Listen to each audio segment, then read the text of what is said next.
People would always tell me, you can't do this, you can't do this. This isn't going to be you. You're going to leave that school in a month. You're not going to be down there 2 weeks.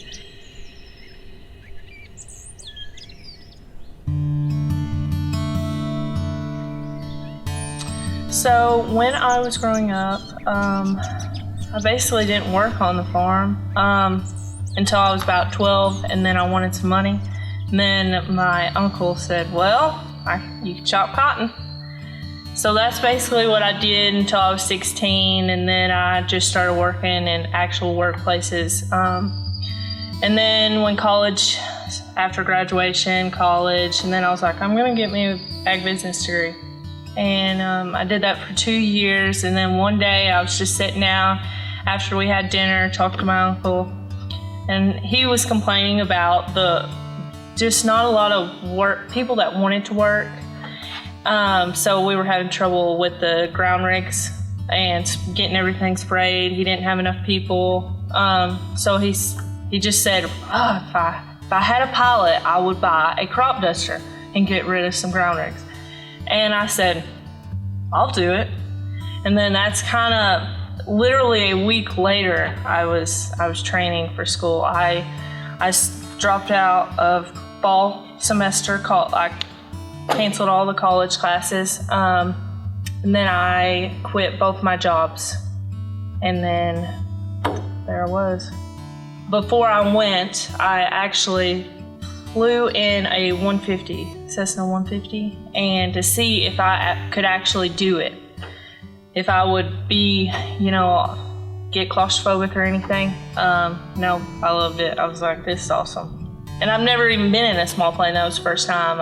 I just did an hour, and that was basically how I knew. People would always tell me, you can't do this, you can't do this. This isn't gonna be you. You're gonna leave that school in a month. You're not gonna be down there 2 weeks.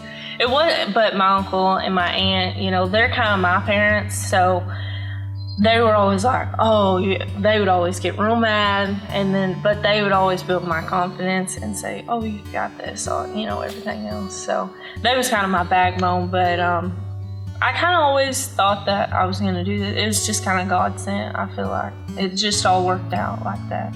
Everybody that knew me before, they just can't believe that KayDee Mitchell is a crop duster. So, but, I kind of that's kind of just the job now, everybody doubting you.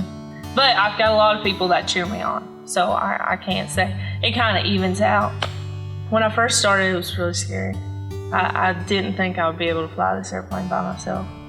And then little did I know, I came back around and landed it because I'd never been in a turbine thrush by myself, or a turbine, so it was real neat. And then I was like, yes, I got out of the airplane, yes. Right before I took off, Dow said, let me see your hands. Held them out. He's like, good. You ain't even shaking. I was like, but I'm really shaking, really bad inside. I was like, oh my gosh, I don't know if I'm gonna be able to do this. But it was easy. They followed me, they had me on the radio, everything else. So I see this job as normal, as I've said, and I forget how amazing it is that I do this at my age and run the business.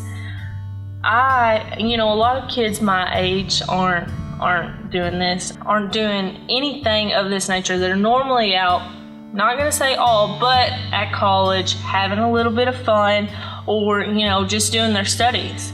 It could go both ways, but I would definitely say that I was a role model for younger kids too, just if they wanted to fly, or young girls, that it is possible for somebody like me or themselves that they can do it. It's hard work, but it is achievable.